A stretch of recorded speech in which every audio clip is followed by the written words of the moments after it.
The Indian Army functions through a network of standardized protocols and physical ledgers.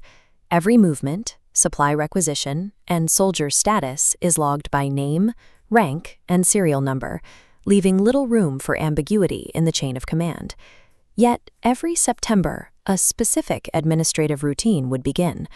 The military processed the paperwork required to grant a 2-month annual leave to an officer named Captain Harbhajan Singh. They packed a trunk with his uniform and booked an AC first-class train ticket in his name.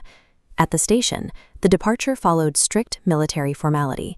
Active duty soldiers stood in formation on the platform, offering a sharp salute as the train carrying the captain's belongings began its journey towards his home village in Punjab. The paperwork was processed and the honors were rendered, but Captain Harbhajan Singh had been dead since 1968. This created a unique institutional contradiction. An army built on rational, modern frameworks was formally accommodating a ghost within its official personnel records. To find the source of this anomaly, you have to go to the Nathula Pass. Stationed at over 14,000 feet on the border with China, soldiers face a landscape of thinning air, sub-zero temperatures, and sudden, blinding snowstorms. Beyond the lethal weather, soldiers here live with the persistent pressure of potential enemy incursions. Stationed in isolated bunkers, they watch a horizon that is often obscured by freezing fog, knowing that any movement could signal a border conflict. In this environment, the isolation is as much a threat as the climate. To endure months of high-altitude watch, soldiers looked for a psychological anchor that standard military discipline could not provide.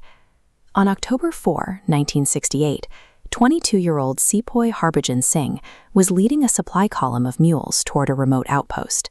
While navigating a narrow, rain-slicked mountain path, he lost his footing and was swept away by a mountain river.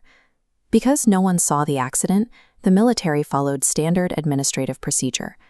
After a 5-day search failed to find a body, Harbhajan Singh was officially listed as a deserter. Shortly after, a soldier named Pritam Singh reported a vivid dream.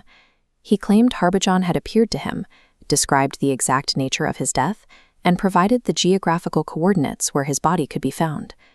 When a recovery team went to those specific coordinates, they located Harbhajan Singh's body exactly where the dream had indicated. The discovery forced a revision of the official records. The Army struck the deserter label from his file, upgraded his status to martyr, and posthumously awarded him the Mahavir Chakra for his service. This was the moment the military's paper trail first altered to reflect a supernatural event. The institution's rigid records were adjusted to match a reality that had been revealed through a premonition. Reports of an invisible presence at Nathula followed. Sentries claimed if they began to drift toward sleep during their watch, a sharp, unseen slap across the face would jolt them back to attention. The stories eventually reached the other side of the border. Chinese guards began reporting a mysterious Indian soldier on a white horse patrolling the ridgeline at night. These sightings led to a unique diplomatic exchange. Chinese officials eventually sent formal correspondence to the Indian Army, asking them to recall the soldier who was repeatedly seen near their lines. Rather than dismissing these reports, the Indian Army established a shrine for Harbhajan Singh that functioned like an active barracks. Soldiers polished his boots, pressed his uniform, and left fresh water every night. The military administration maintained his presence in their logs for decades. They continued to pay his salary to his family and regularly promoted his rank, eventually elevating him from sepoy to captain. The legend even appeared at the highest levels of international diplomacy. During tense border meetings between Indian and Chinese officials, an empty chair was often left at the table for the captain. By including an empty chair for a deceased soldier at an international summit, the military incorporated a local belief into its formalized diplomatic record. In 2006, the military's standardized age protocols caught up with the legend. Adhering to the same rules that apply to living officers, the Army formally retired Captain Harbhajan Singh from active service. The official train journeys home continued for another decade, ending only in 2017 after a legal challenge cited the use of state funds for superstitious practices.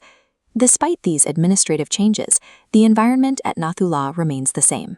Modern soldiers still face the same extreme cold and the same risk of sudden conflict in the high mountains.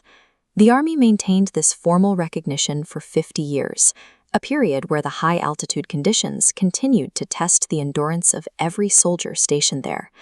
For the troops on the ground, the belief in an ever-watchful guardian provides a form of mental resilience. It offers a sense of shared history and security that helps them withstand the isolation of the border. Whether Harbhajan Singh is viewed as a literal spirit or a necessary tradition, the result remains consistent. His presence encourages the soldiers of Nathula to remain alert and disciplined at their posts.